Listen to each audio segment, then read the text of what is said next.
Bagaman hindi nakadalo sa pagbubukas ng 2024 palarong pambansa kahapon, binisita ni outgoing Department of Education at Vice President Sara Duterte ang mga atleta, trainer at coach na nakakonfine sa Cebu City Medical Center na hindi rin nakadalo sa opening ng ceremony.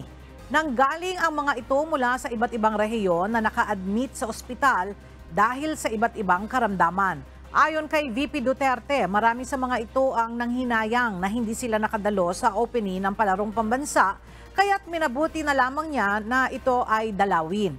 Isa rin anya sa pakay ng kanyang pagbisita ang pagbibigay ng moral support sa mga kalahok upang hindi sila panghinaan ng loob.